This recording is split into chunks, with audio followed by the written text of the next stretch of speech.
won't admit you love me, and so how am I ever to know? No, you haven't got the wrong channel, showy ovarians, but I am starting this podcast with the dulcet tones of Lori Dungey on the ukulele to remind you that we are performing this week in the Auckland Fringe in Austen Found, the undiscovered musicals of Jane Austen.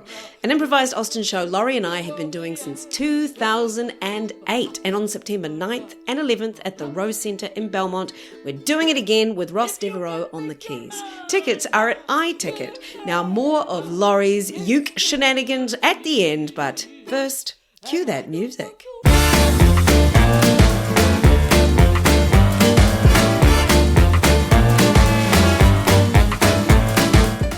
Everyone, kia ora koutou, haere mai, and welcome along to Showy Ovaries, a podcast where I, all-round slapper for the arts, Penny Ashton, learn all I can about menopause before my ovaries dribble out their last gaspings of estrogen into my fleshy insides.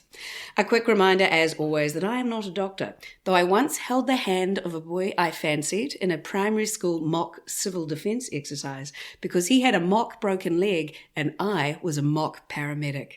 But that doesn't qualify me for jack shit. So if you want to get a diagnosis or potentially some medications, especially ones that don't cost $150 from a wellness institute, just saying, please do seek out a proper medical professional. My guest today may not be a doctor, but if laughter is indeed the best medicine, she has administered to probably millions, like seriously, probably millions or at least a million of patients over her 40-year career in the performing arts. Originally from Canada, she came to New Zealand for the World Cup of Theatresports in 1990 and never left. She has always been at the forefront of improv here and all over the world. She is also a globally famous hobbit in Germany, where she has spun her 30-second role in the director's cut of the first Lord of the Rings movie into dozens of appearances in German conventions like RingCon, MagicCon, and FedCon, simply by being herself, a bloody hilarious, charming, and professional guest actor.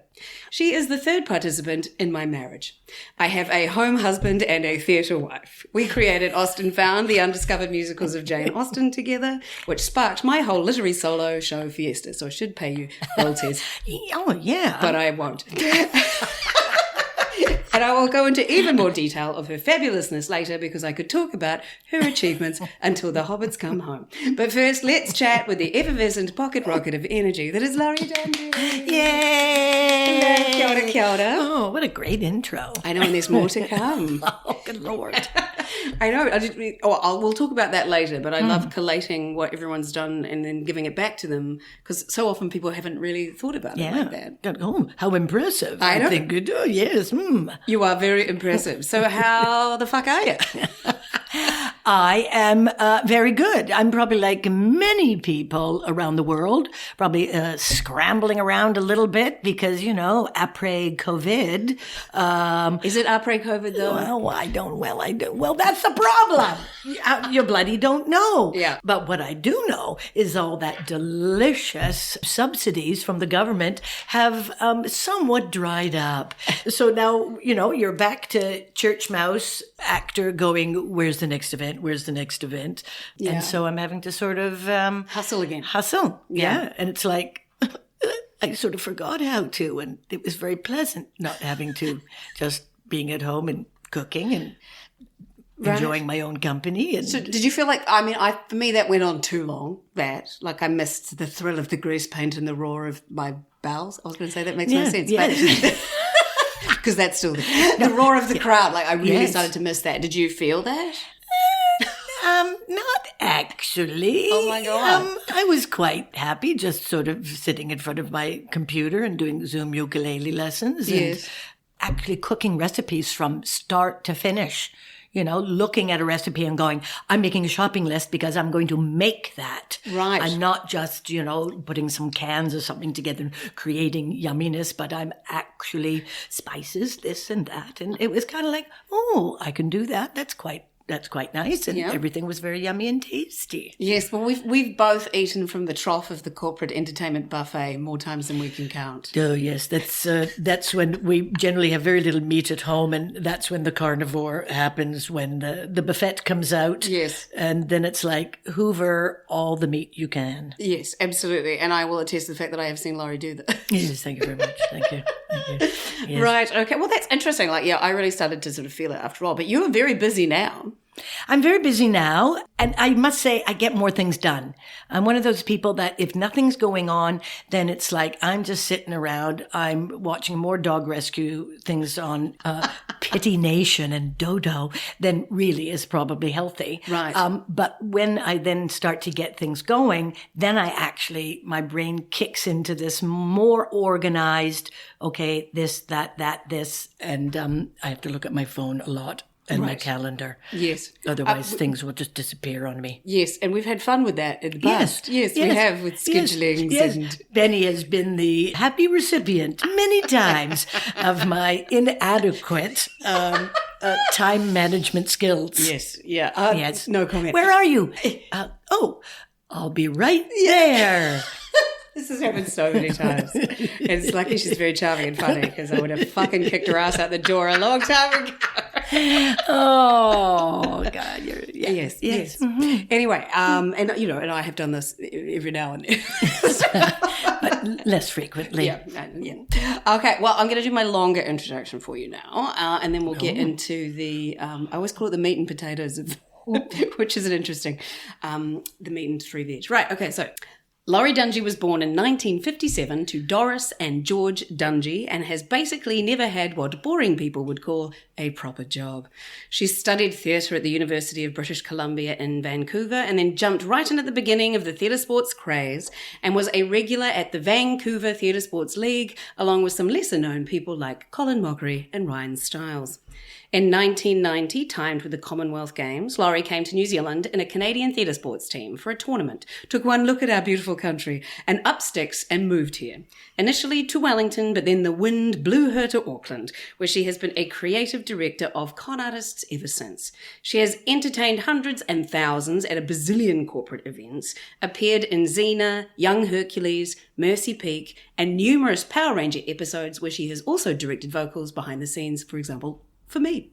She wrote for the ill-fated and infamous comedy show, of which we shall not speak its name, but is called Melody Rules, and appeared in televised Theatresports matches with Craig Parker, Kevin Smith, Mark Wright, Mark Ferguson, etc., and of course with Jim McClarty, her previous partner. We were in a team that won the Improvaganza Masters of the Universe title in Edmonton in 2003, even though that was actually a statistical mistake, but we won't mention that. We represented New Zealand in the World Cup of Improv in Germany in 2006, where we were horribly robbed. I remember you said that. We were robbed. And has performed in many, many, many public shows with Suspect, Ropeable, Austin Found, Enid Blyton's Naughty Threesome, Oliver Twisted, and Sex, Lies, and Improvised, to name but a few. She is an aquarobics instructor, a new ukulele fanatic, and all-round fabulous smiley lady. So please again welcome my theatre wife, Lori Dungey. Oh, darling. Darling. Now, do you like to hear it all at once? What? Your life history. My life. That's fantastic. It's very nice. It's like, oh, well, there you go. That's nice. You did all that. Yes. And hopefully a little bit more. Yes. Now, one thing I wasn't quite sure is what happened like after you left university. I mean, yeah, like in that your early 20s. What were you doing in your early 20s? It was more stage. It was conventional theatre. Ah, right. Yes, so I was more involved in conventional theatre, doing improv like on the weekends, late night. In this theatre, lovely little theatre that we eventually took over. It was 11 o'clock at night and lineups would be around the block. And it was just sort of like a crazed sort of thing. And because this is the beginning of theatre sports. It started in Calgary. Yeah. But Calgary made it's probably a good decision now, 20 years later, but they bought this really groovy space, which used to be a cattle auction. The Loose Moose. Yeah. And they had to pay for it. So basically a lot of their players, they did not receive any income. And we had a whole ethos of, no, we're doing this for income, even though we love it. And so a lot of their players came from Calgary and joined us. And then when we took over the theater, we began our own productions that had an improv twist to them. So they weren't Theatresports because then you would have had to pay for the license? Did that Well, we happen paid for the license. We did all that. All that was all above board, but that was only like a 10% like a regular theater performance. But the income that we were getting went back to the actors. We were the only equity-approved co-op in Western Canada. Oh, right. Because, of course, Equity, which is the actors' union, they would hate because every production you do, generally when you're in theater, is a co-op, which means everybody gets a smaller amount of money. But for us, we were actually getting above equity rates. Oh, wow. So for people that don't know, a co-op means a profit share. Yeah. That's why that line in Shakespeare in Love is so funny, where they say, we don't have money to pay the actors. Oh, we'll just pay them a share of the profits. But there is never any profits.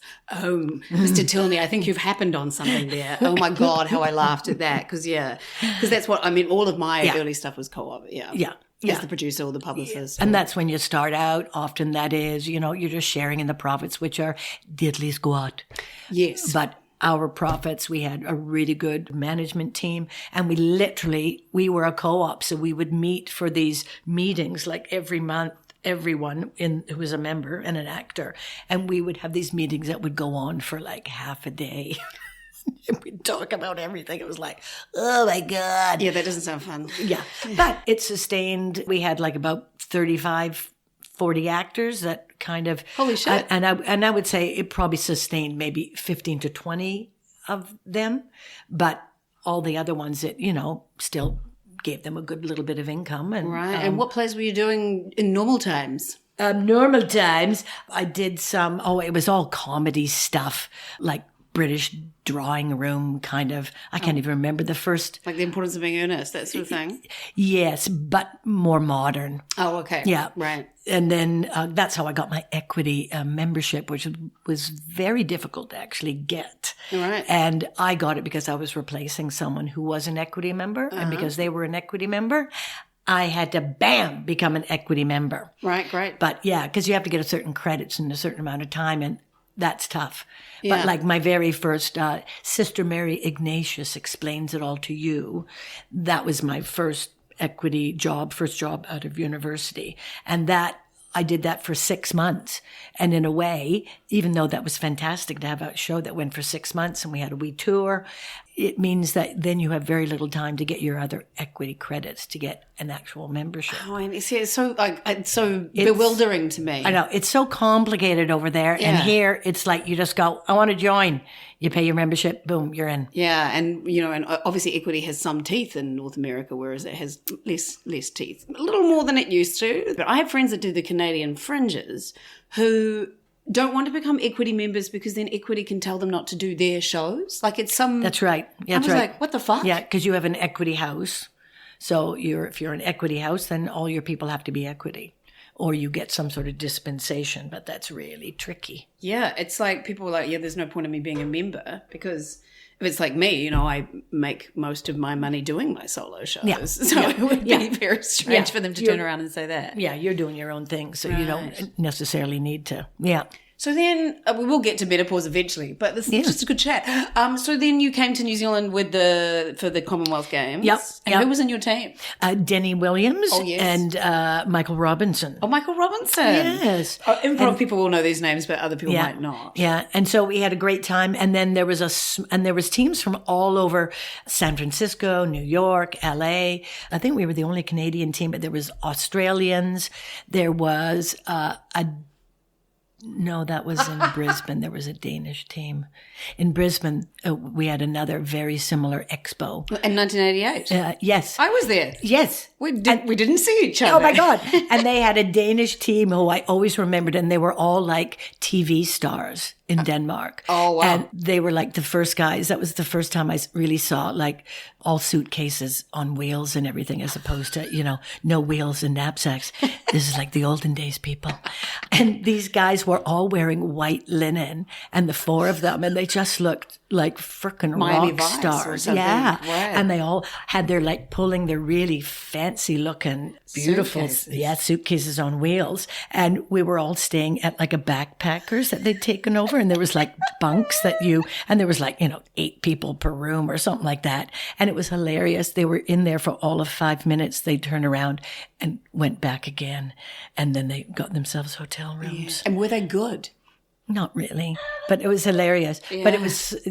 But it was like, wow, they were improv rock stars in Denmark. And, wow. Yeah. But they didn't measure up into the global scene. No, so there you go. So yes, I go off on meandering. Yeah. Okay, so was it about the beauty of New Zealand, the people, but it was also the fact that improv was quite new and you could see some opportunities? Yes, well, how I got my citizenship was that I got in on that category where I was providing a service that wasn't already here. Right. And so in Wellington, everyone had got part of the money of a great big $1 million sponsorship. Yes, from It's United Theatresports, which is an Australian bank that no longer exists. But they gave a very generous sponsorship of $1 million. In 1986, 87. Yeah, for 3 years, split amongst all the centers, and it had to involve corporate performances, community performances, and the school program. Oh. So it was really going to a lot of different places. And so you were implementing that out of Wellington?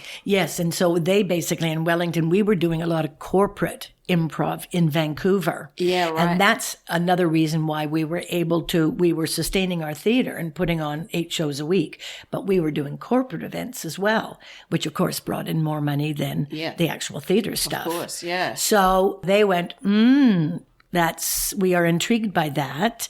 We want you to stay, and you're going to provide those services and build the company into the whole corporate sector. And who did that?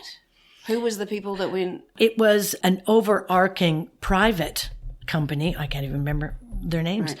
But they had the license for Theatresports. Right. And they went, yes, business, comedy, improv, absolute. It's, it's kind of a match made in heaven, really. Yeah. Because all those people are desperate to laugh and have a good time. Yes. Toughest day jobs. Yes. Apart from all those listening, you've got excellent jobs. Of course. Yeah. So that's how I basically set up the schools program, started their Sunday night shows of improv Theatresports, and then we started to create our own productions based on improv, and then more so moving into the getting relationships in the corporate sector. And it's so funny, isn't it, that I was that first year that you organised the schools program and I was 13. Oh my God. Doing Theatresports. Oh my God. Because of you. It's a lovely synchronicity, isn't it? Oh, yes. And then we've ended up playing with each other for 22 years. Fuck me. I should get a percentage. Patrick Duffy was my teacher at school. Oh. Yeah. So, and one of my avid listeners, Lisa Conroy, hello, Lisa, she was my Theatresports buddy at school, and we're still really good friends. Oh. And we still remember the pop-up storybook from 1991 that we did talking about regulation underpants. And so that's the thing about improv, right? When you get those magic moments, it is really like nothing else. Yeah. It's this alchemy out of thin air of clarity. Yeah. Yeah. And the audience just thinks it's magic. And the fact that you're doing it with other people is just kind of joyous. And I think sort of affirming that the world hopefully won't have a big world war, nuclear or something, and all implode, as long as they can get together and have a little bit of theater sports. That's what we just need to get Donald Trump, Vladimir Putin, Boris Johnson in a room and do word at a time story, Word at a time story, and those boys will just be laughing. And, you just can't put your finger on the button if you're laughing. Or like Dancing with the Stars. Rodney Hyde turned into a much nicer person after Dancing with the Stars. There you go. The arts. Dancing with the Czars. There we go. Yeah, Dancing with the Czars. Oh. Anyway, Yes. right, well, we should probably get on to the other. That's been really, I mean, I've known you for 22 years and I've never milked you for that much information, which is the wonder of podcasting. Crikey. Interesting image of me milking you now. Yes. But Thank you. Speaking of bodies, so my first question that I ask everybody is, what has your relationship been like with your body through your life and what journey has it been on? I think I was very much a tomboy when I was younger. So that whole thing that, it's a vessel and I was a bit sporty and, and as you get older, you sort of begin to change that, I'm more of a sexual being and sort of serving yourself that way more as I've gone from tomboy to serving yourself as a sexual being very quickly, haven't I? Very quickly. But I think that was kind of interesting. As you get older, you sort of go, I'm not just a person. I'm a female. I'm a woman. Oh, that's interesting. And then sort of how you look at the world that way. So I think I've had to consciously become better at becoming more sort of sexual in a way. Did you want to? Because you don't have to. No, but I think I was like more tomboyish, or I could have probably just remained more, I don't know, androgynous, which isn't a bad, if you want to stay Obviously, androgynous, people God want to change bless their you. genders and all that stuff as yes, well. But I think I sort of went, I'm a female. And that sort of, I think, came to me later maybe than like more in my 20s. Oh, okay. Sort of discovering that and just sort of blundering my way through more in, 18, 19, 20, got more sort of present of myself. Did you get more confident in your sexual prowess? Yeah, I think, yes, Right. I think so. And that was kind of, because I've always been, because it's an interesting, it all links, that improv stuff, that I was generally one of the few women. Yeah. So it was always play the part of the mother, play the part of the girl, but it was never kind of like the sexy woman that a lot of times didn't even figure in improv. That's so interesting. So you kept yourself kind of neutral. Whereas I always turn everything filthy as soon as I get onto the Yes.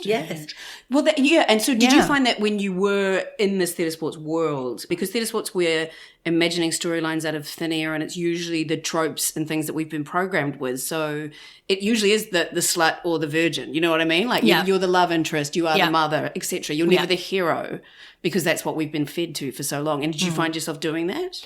I had no problem being the hero. Great. I could do that. A lot of mothers, but not a lot of the sexy. Right. And it's funny, or not funny, that the improv, you were really like, don't swear, don't be too provocative, because you might have that corporate audience or it's a family audience. So it's sort of, everyone was really clean. What about the 11 o'clock shows? We were a little more, but even still, we were still a bit clean then. Wow. I think it was only more when people were sort of getting into their mid-20s did people just start to let loose more. That's so interesting too, because when I've done improv, there's always been elders, as it were, like yourself, much older than me. Because you're nearly 65?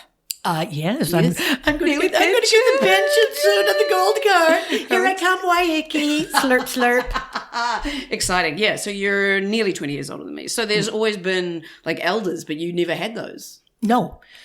So it was kind of like I found that I was playing my mother or I was playing my father, and the other improvisers would just like laugh because they went, "Oh, George is out." Doris?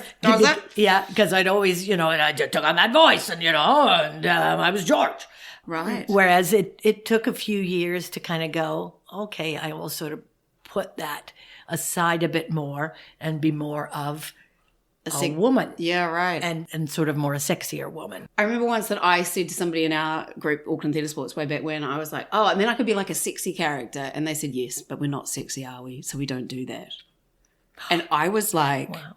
What the fuck? It really shocked me. It really shocked me, because I've always thought that I was, well, not always. For me, I was a late bloomer. I mean, might be a similar thing, but because I was fat.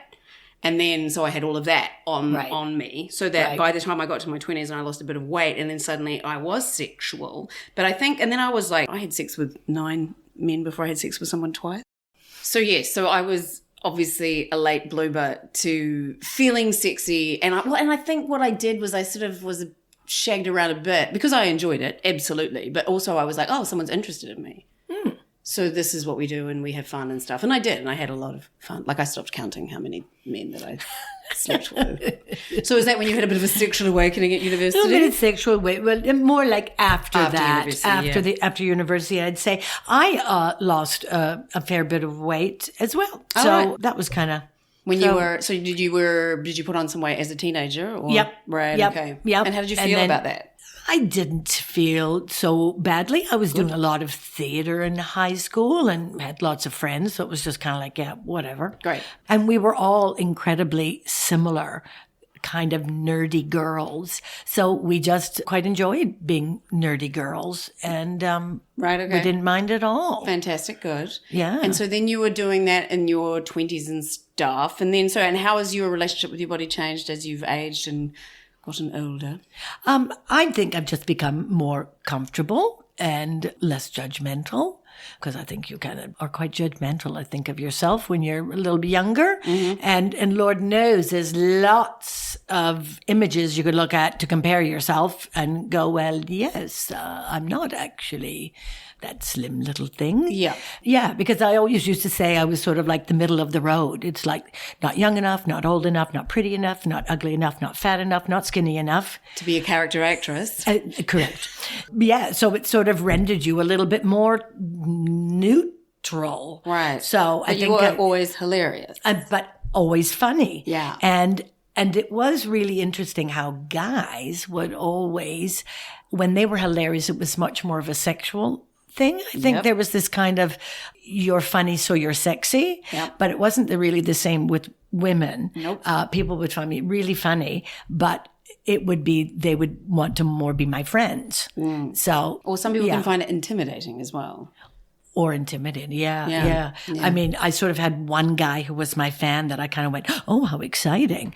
And, but he wasn't really someone I was in any way attracted to. So it was like, well, that's a bit of a waste. Right, okay. So my only sort of, fan that I think sort of saw me as kind of sexy funny was just like, no, thank you. Well, and then, when the Commonwealth Games and the Olympic Games are apparently just big sort of shag fests, was it like that for the improv ones?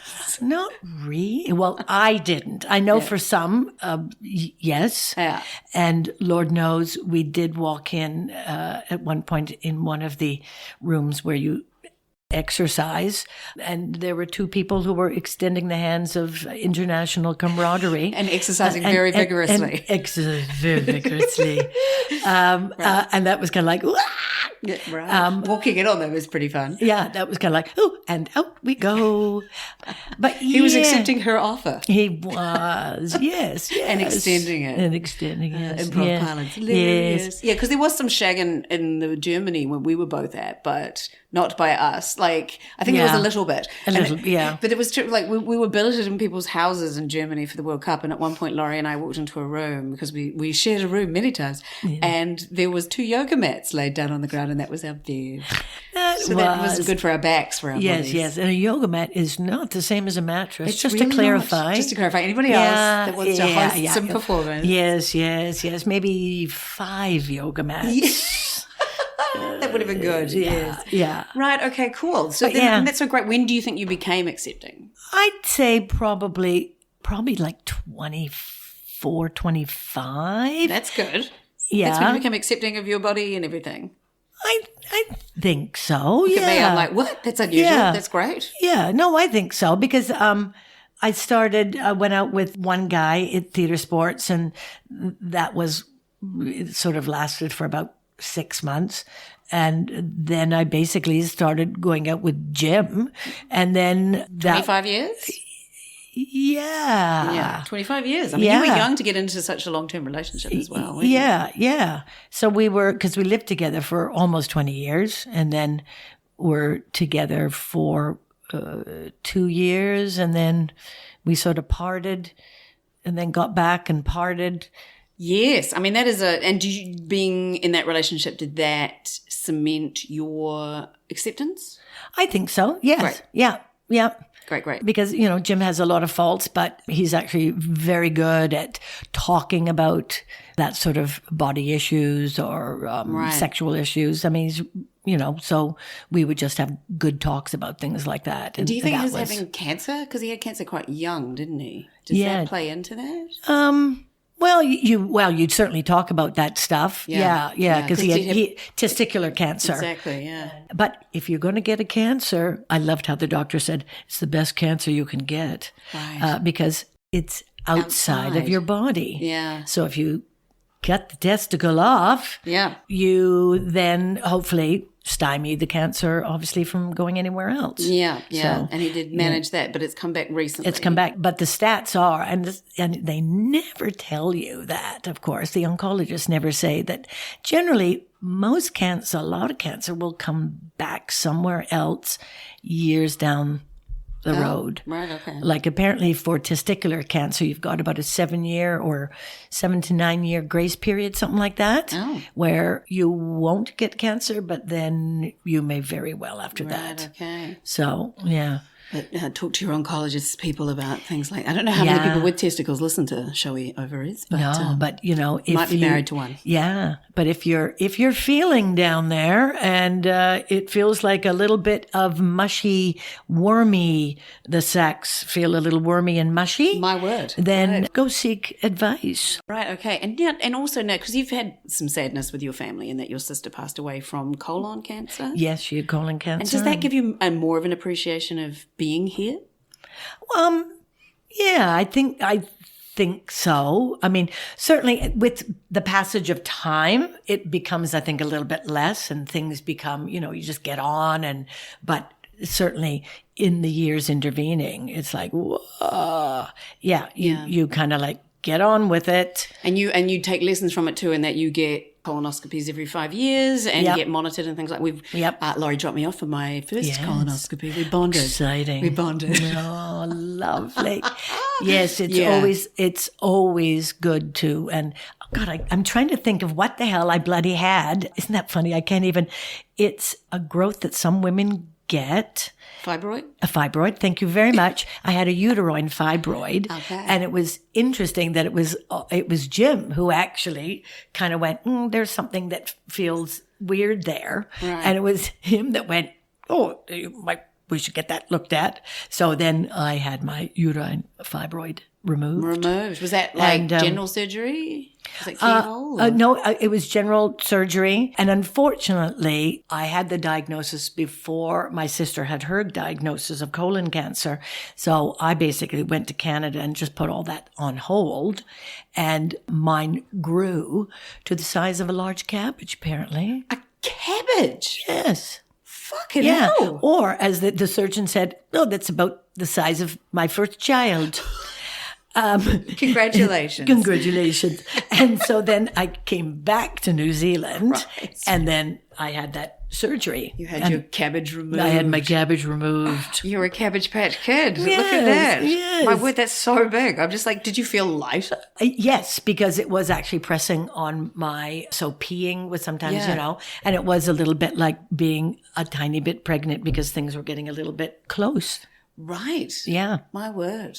Yeah. Okay. So now, did your mother talk to you? How was she with talking about body stuff? Horrible. Very bad. Very bad. And you'd actually, and we've talked about this since, and you'd think for someone who she eventually said a few years back, well, basically, I think I just got married so we could have sex. And she said, we were both pretty horny and, we just wanted to get on it. Do it. How old was she when she got married? She had just turned 19. Yeah, wow. To her World War II flying ace. To her little flying ace, George. He was 22, 24. He must have been so young when he was flying in the war, right?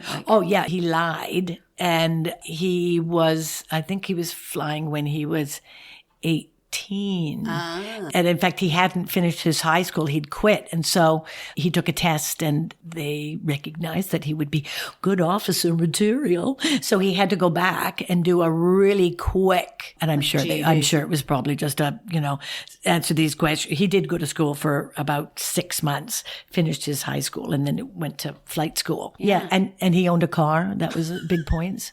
My mother said, he had a car. Did they meet at a dance?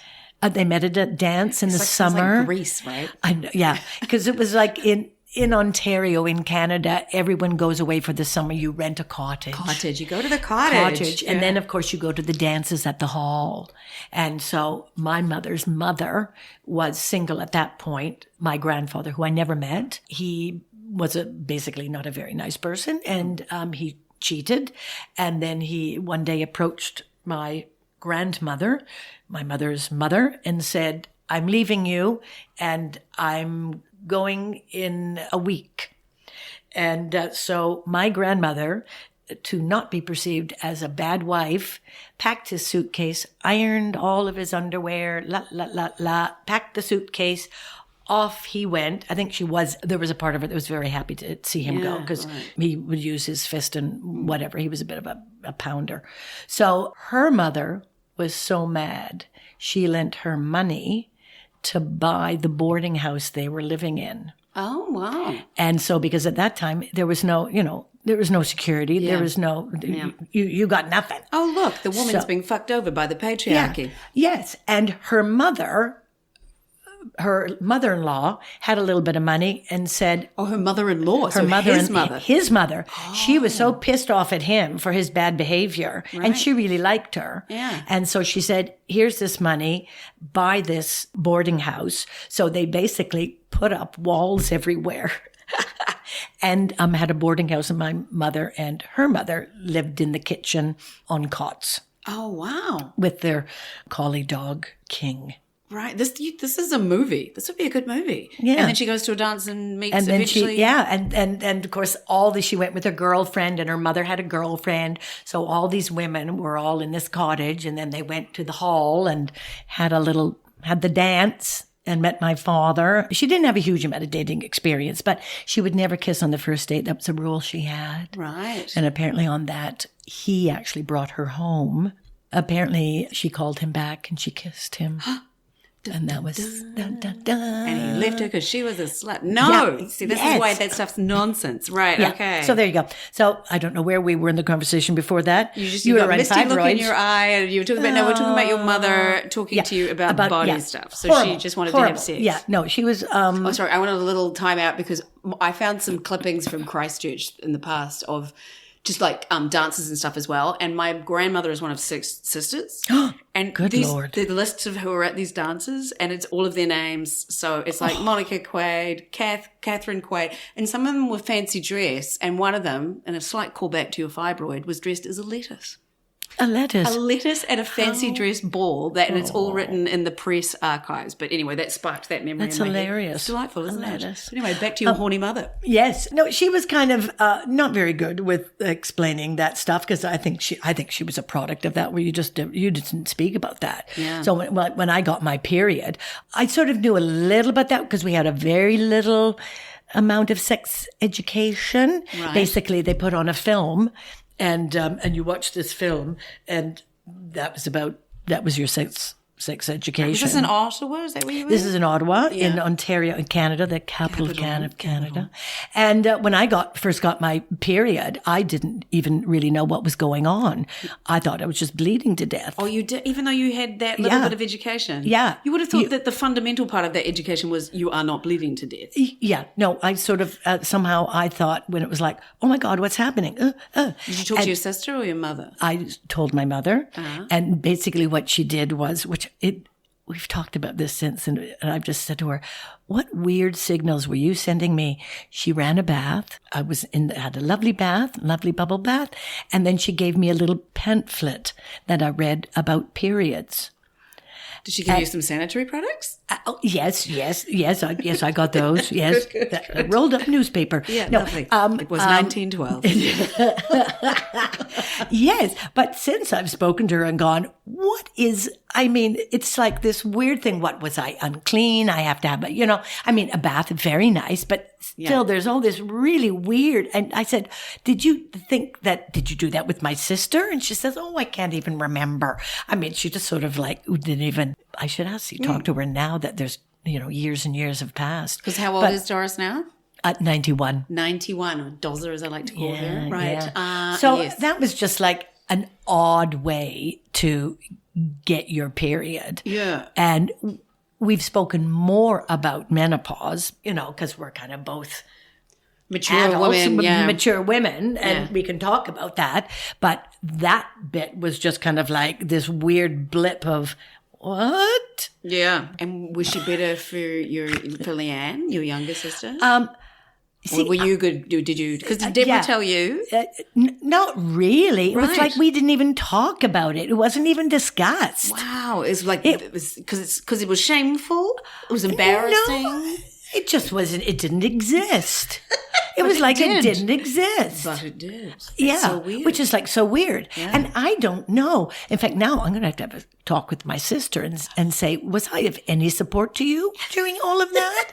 And if I wasn't, I'm sorry. That I should have. Yeah. But I'm sure I talked about it with my sister because we're like 5 years. Yeah. Yeah, 5 years younger. So I'm sure we talked about it. She looks entirely unsure. I know. I really hope. I have to make a phone call now. I have to go now. I have to do a Skype call and ask my sister if I was in any way a good older sister and supported her. So did you know about menopause then, what might come? Yes, I knew about menopause because then I started to read more things. And of course, you get older, then you talk to, and then you become surrounded by older women who also talk about it. So, yeah. What about your mum? How was her menopause? Her menopause was really good. Okay. And did she talk to you as she was going through it? I don't. Which is like, 40 years ago? Yeah, which would have been 40 years ago when she was... I think she very much has the opinion, whether or not it's like so nutty, you don't let it affect you, or, you control that. Right. You have the ability to control whether or not that affects you. Right. And of course, for some women, that's bullshit. Yeah. That's absolute. But I think she was one of the fortunate many who it didn't affect in a huge way. Mm. Yeah, so that makes her lucky. So that makes, really, you can say that and it's true for her, but it's not true for everyone. You've got a tsunami of blood coming out of you from down below, sweat everywhere. You can't remember where your keys are or what your name is. But I will make this good. I will, yes. Right. She has very much that kind of attitude. And I think she's kind of a product of an upbringing where she probably compartmentalized things in her life to get by. And and I like Doris is great. And what I love about her is how filthy she is, which is hilarious. Yes, she's become, I think she sort of went through, it was like a sort of a little, I don't know whether it was a click but she sort of got ruder as she got older. Yeah, which I endorse highly. Yeah, so I don't know what I'm going to be like if I get ruder. Yeah. Oh my God. I know. Yeah, because she used to go, back off. Back off. And you would go, I'm sorry, what are you, pig snorting? What are you doing? And it was her version of fuck off. Right. And eventually she just gave full voice to it. Yes, she really does. And because she lives in Vancouver Island in Victoria, and we were going to go and have lunch. You weren't there because I like to take your mother out when you're not in Canada. And we were going for lunch to the James Bay pub, and it was closed, and she just stood on the street and went, shit. Just makes it sound like a Southern American. Oh shit! But like, yeah, shit. Like, and I just thought that was hilarious. Yes. There's something I don't know what it is, because so often we infantilize older people. Like it's just endemic, actually. Yes. Like I see some ads on television. It's like, who are you trying to appeal with this? But yeah, there's something very pleasing about 90-year-old ladies swear. That's right. Well, it's the same as I sort of became a teen and she became more, I think she got more comfortable in her skin. Yeah. So you go, well, what's for dinner? And she'd just go, shit. So now Jim will often go, what shit are we having for dinner? Shit. Yeah, it's funny how that release of just being able to swear, even though like the first time I think I heard this word, I'm not sure, no offense, people in Wellington, I have people listening in Wellington, but my father said, oh, I hate Wellington, it's a cunt of a place. And it's like, oh yes, my father's quite filthy. But, yes, well, you come from good stock. Yes, it does explain me. So anyway, so what happened to your, I was going to say flaps. That's nice, now that we're being filthy. What happened to your flaps during your menopause and other parts? My flaps were good. I was blessed with whether or not it's all hereditary or that's bullshit, that your mother... But it was very easy for me. The only thing was the hot flushes were just kind of irritating. Right. And that was generally at night when you were night sweats. Oh my God, I'm so hot. And you did it, and you took covers off, covers on, covers off. That seemed to be the main sort of one thing that was irritating. Right. Otherwise, everything was the same. Right. So you didn't have brain fog? I have brain fog. I can't tell if it's menopause or not menopause, really. We wasn't supposed to be for that rehearsal? Yes. Right, okay. Yes, it's my menopause, Penny. I'm in menopause. So it didn't get any worse? No. And I didn't dry up, and it was all good. You didn't dry up anywhere? No. That's amazing too. I don't know. I'm just thinking about all these. That's the thing, because I'm too in it now. I know all the things that could happen. And so, and also having my vulvodynia issue has been very annoying. Yeah. Well, you could just sail through with the occasional hot flush. And they stopped? And they stopped. And my period stopped. And when that was, it was like, oh, that's fantastic. Oh, man. None of this did they pad shit. None of this pad shit or tampons or, oh my God. I mean, I went through a couple of purses to give to a friend who's selling secondhand things. And I went, ooh, she can have these damn purses. And even the little pocket inside, out came two lovely little, little day ones, the light ones. So you wore panty liners? Yes, I love panty liners. I hate the word panty, but somehow it goes with liner. I know. I loathe all pads. I hated all of that. I never used anything. I used tampons from the first day. Well, we didn't. There weren't tampons. There weren't? No, as far as I know, there was only pads. And in fact, it was so nutty. You had this elastic that you had around your waist. Oh, you had the belt. And I had the belt. And then you had these two wacky little things that hung, one in the front, one in the back. And your pad had two... You had your main pad, which let's say it's like a hot dog bun, and then you had two tabs out the front and the back, and then you made ketchup. Hook them in, and you'd hook the little material into these two tabs on the front and the back. Wow! See, I thought that was earlier. So this is 67, 68, something like that. Yeah. Wow. Yeah. And that's what you had. Yeah, and it was funny. I had a fight with my mother on the first day of my first period because she said I had to go to ballet. I was like, can I just miss one day? And she's like, you can't let it hold you back in your life. Oh, God bless her. You see, that's a stern I made it sound like woman. She was 80 when she said that, but she wasn't. But it was like, for fuck's sake, can I just not go to ballet? Please. Life does not stop just because you have your period, Penny Ashton. Yes, and I've come to realise that soon. Yes, definitely. The amount of shows I've done. Oh, and sometimes when you're doing a show, particularly in Promiscuity with my light pink dress, you're like, I might double plug just to make sure. Oh, my God. I mean, there were sometimes when I'd be on stage and it's just and you get that feeling, is it really, is it full? Am I leaking? And I never was. But once you start on that realm of thinking, it's a slippery slope, literally. And you think, oh my God, and then it's like, don't sit down anywhere. Yeah, and I tried my menstrual cup for a while, but... Oh, see, menstrual cups were just sort of a distant... Yeah. That was probably for European women, probably. I think there was, because it actually did start, they were quite popular in Europe, weren't they? I don't know. Menstrual cups, I think they were. History of the cup. That would be interesting. Yeah, that's, Google that. But, they've been around for a long time. Right. But, I mean, that makes sense. But they never, all of those companies must have worked really hard to suppress all of that. Right. Because you think, really, why wouldn't that... Yeah, because carefree and that would, that sounds like a bloody good thing, as opposed to making, we got the diaper landfill. Well, now we also, of course there was all the pads would have been the other bloody literal landfill. Yeah. When you think about all the plastic that's involved in the packaging, like when we used to, I had Tampax when I was younger and I hate them now. They just don't expand very well.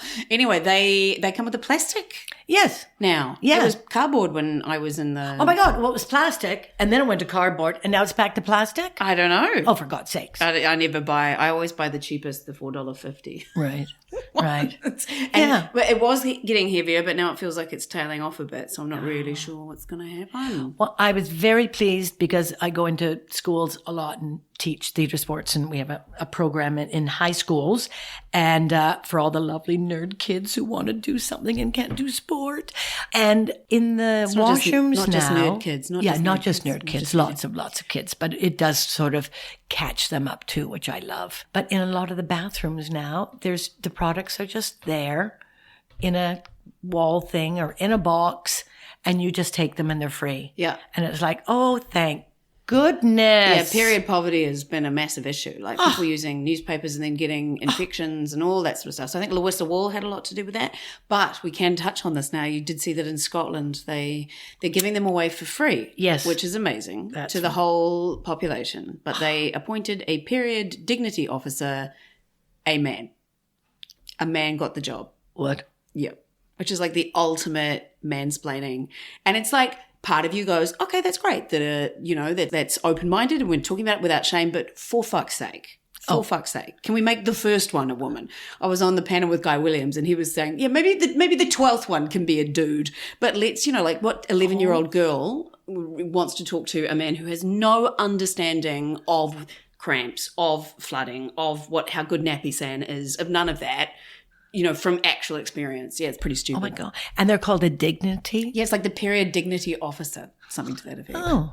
So, yes, applaud, and they've done something amazing, giving them away for free. Great. But then this feels like a little bit of an own goal. Yes, I know that's a bit nutty. Yes, it is, isn't it? Oh, God. Anyway, so you didn't have to have any sort of treatment. Did you even talk to your doctor about it? I did. And I think my doctor went to the same school of life as my mother. She was not a fan of anything. Right. And she said, "Oh, you don't need anything." But she's always been like that. Right. If there's any pain, it's like, it's not really painful enough.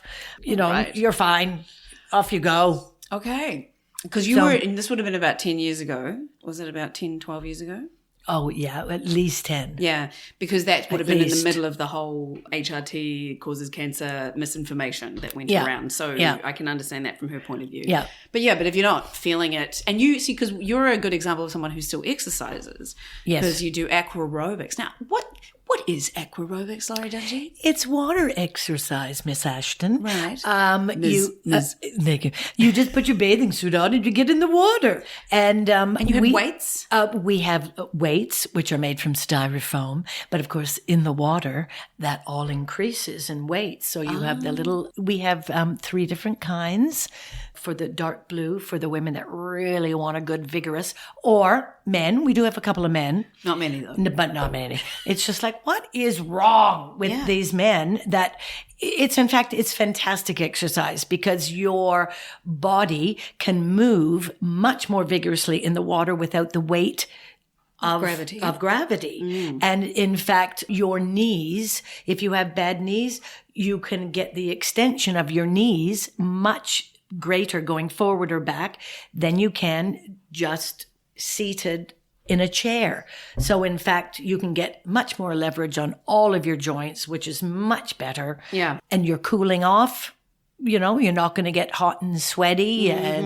So you can you're monitoring your body that way by being nice and cool. And how long have you done aqua aerobics? I think I've done it about 15 years. And did you start just by doing it and then naturally your hilarity led you to the front and that you needed to take over the class? Or did you start as an instructor? How did that work? No, I went and because I loved the water, I really liked it. And I found it was a great way for you to have a shower. You didn't use your water at home. Very economical. And they were always nice women. And I don't know whether or not there's no kind of airs or because everyone is getting their clothes off and you're all showering, you're washing your hair and you have a natter in the dressing room. So everyone's all getting nude in the dressing room and talking to each other. Yeah. Because you are a bit more comfortable with nudity than I am, I would say. Yeah. I don't mind getting my kid off. I've seen all parts of you. Yes. And I think that's part of it. You just kind of go, whatever. Yeah. It doesn't, So, and in fact, we all joke that sometimes we can't recognize each other with our clothes on because, your hair looks different, you look different. And, right. it all looks different. Yeah. But and then they're always needing more aerobics instructors. So okay. Anyone who's interested, please, sign up. Yeah. And so I just started basically shadowing another instructor. And then because I'd also taught theater and taught improv, once you kind of have the teaching thing under your belt, then it was just kind of like, oh, okay, here we go, blah, blah. Right. So, and obviously, as an older woman, it's fantastic to do resistance exercise. Yes, over the age of 40 or 45, anything resistance is. So get your soup can out of the cupboard and do some little arm pull-ups while you're watching TV. And how often do you teach it a week? It's now something like 4. Sunday, Tuesday, Thursday, 4. 4 classes a week. See, that's amazing. So that's such a good thing that you get paid to make yourself healthier. Correct. Yep. And the women love it because they tend to be quite social. They go out for coffee afterwards And they often come to improv shows, which Lori is much better at drumming up an audience in Auckland City than I am. Bless them. In fact, I'm about on Sunday, I'll have a bonnet on with my bathing suit. Excellent. For about 5-6 minutes just to bring attention. For Austen Found, the undiscovered musicals of Jane Austen, which will be on at the Rose Centre in Belmont on September 9th and 11th. Yes, and good free parking. Very good free parking and hilarious shenanigans. Oh, hilarious shenanigans. We did our first TikTok. We got 1,000 views on TikTok in 24 hours. Oh, for goodness sakes. I know, we're so cool. Yeah, we're so cool. Yeah. Or people are desperate. And I think a lot of people are desperate. Yeah, there's a lot of them. Yes, there is. Anyway, we keep getting off track. So have you talked to Leanne about menopause, your younger sister? We've talked briefly, and I think she's been going through menopause. But that reminds me, I should probably talk to her more about it. I'm helping you become a better sister. That's right. Thank you very much, Penny. You're welcome, because it's kind of like now it's kind of like out of sight, out of mind. Yeah. But especially when you live in different countries, so there is that. There is that. But but I mean, she's had, I think, a slightly worse time than me. Oh, yeah. But I think she's got a regular job and she's got lots of pressure. Yeah. And I think that just doesn't help your body. It just makes your body a little bit more rigid or something. Yeah, and it's a desk job as well, isn't it? Yeah. So that could have something to do with it. I know. I mean, we're very lucky that we've both managed to create our own careers because we have. Yes. With tenacity and impoverishment at times, but gotten to a good level through improv, through theatre, coming up with our own concepts and doing things, which means that, and neither of us have children, which for me. And that's Lord knows that's a really big, huge. It's huge. If you've got 4 kids and a day job and suddenly having terrible hot flushes and then also in this economy, etc., it must be very stressful. Oh, you would just be like going, where's the exit? Thank you very much. Yeah, indeed. Right. Okay. Well, yes, you should bring your sister. Sister. Yes. Right. Okay. And have you talked about it in your friend groups? Like the Aqua Girls? I've spoken about it with a mutual friend, Claire. She's had really long, she still gets some hot flushes. Right. And, she's in her 70s. So she has had, it's been not as great an experience for her. Yeah. And I think it's a different experience too if you've had no children. It's a slightly different. Oh, okay. Because I think you release, when you're having a kid, all these things are going on in your body. So by the time you get to have your menopause, your body's not gone quite through the same thing as someone who's given birth. So yeah, absolutely. Yeah. And who knows? But she's had a much hard, so we've had a chat about that over the years. Yeah. But I think she had some brain fog, if I recall. And she had lots of brain fog, which for her is probably really kind of horrible because her brain is like, firing all the time. Yeah. And I feel like and that's how I feel, but I do like my brain is very busy and it does remember things quite well, etc. So it's kind of terrifying to me to think about losing all that, but it might not. And you don't know, is it age? Is you just getting older? I think is it age? Is it age? No, it's not AIDS. Age. Yes, and that's exactly right. Is it age? And that's what at 48 I'm still going through that whole. Is it this? Yeah. Is it that? Or is that all? Or is that all, in the words of my mother Doris? All bullshit. It's all bullshit, and it's just an excuse. Just an excuse. Oh yeah. She's to just be to be miserable, to be less smart, to be if you're having brain fog, and is that just an excuse because you're not? Because you're stupid, or you're making an excuse for something else, and then you just pick yourself up by the bootstraps and carry on. Just get better. Right. Just get better. Just get better. Don't give in to the forces of age. Lovely. Right. Yeah. Okay. So now we have natted for quite some time. Is there anything specifically? We'll get to your fun fact, what she's researched and written down notes because she's a professional. Yes. Anything else you wanted to talk about around menopause or improv or Austin Found? Or I just think probably that thing of talking about it is bizarre that we don't talk about it more.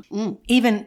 It's we funny haven't really talked about. No. And it's like, why we're haven't in each other's lives fucking all the time? Yeah. And why haven't we? It's kind of, it's like that conversation you don't have, or it's like when I was in England as a backpacker and wanted pads and there they were on the lower shelf wrapped in brown paper, Yeah, wow. Nobody, but time has gone past. You'd think it is funny how it's kind of like one of the last bastions, I think, of women talking about, A, talking about periods, B, talking about bloody menopause. I used to hide the Tampax up in my jersey, like going to the toilet. You get it out of your bag and put it up like that, which is another reason little ones are much better because you could hide them better. But yeah.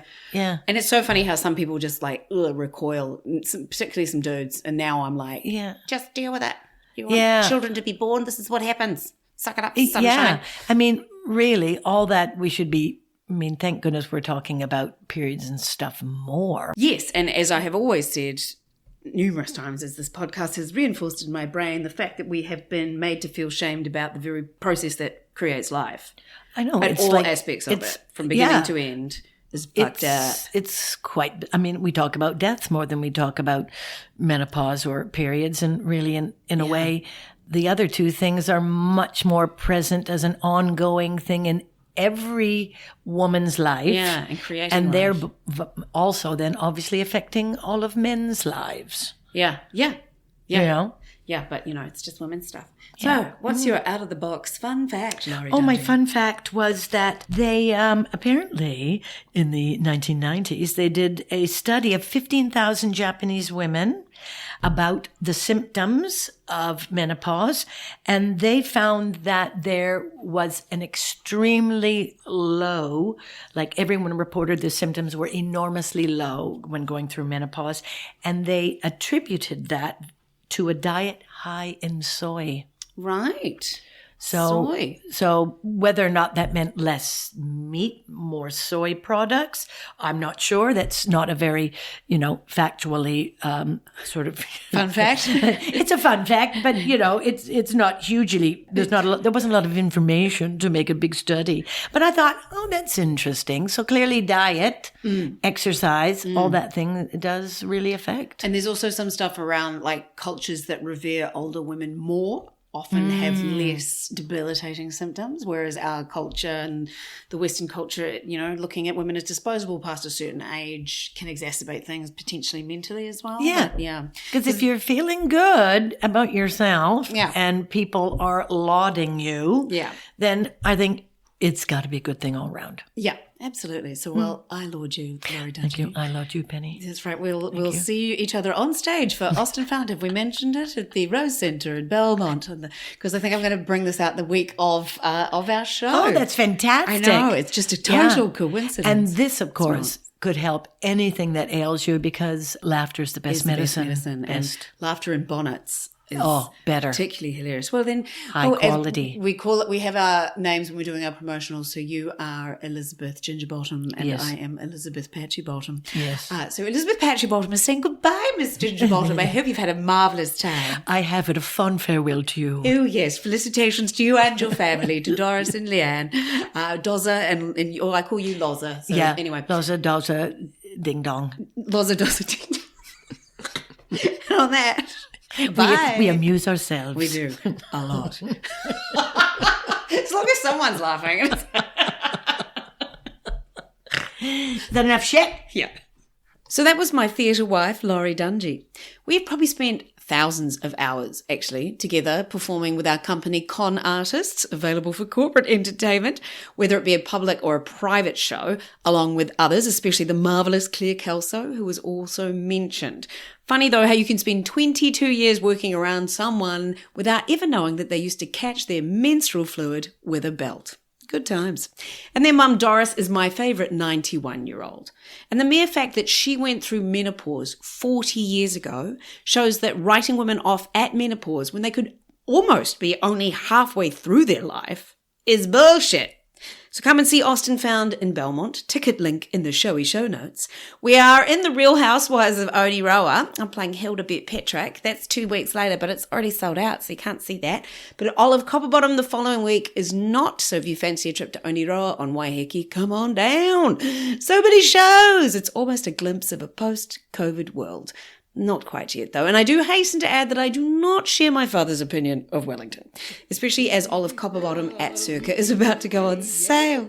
Anyway, stay tuned for next week on Showy Ovaries, where I'll have someone, I still don't know who. It's a mystery. Till then, keep being fabulous and stay juicy, everybody. Haere rā. If you can't make your mind up, we'll never get started. And I don't want to wind up being parted, broken hearted. So if you really love me, say yes.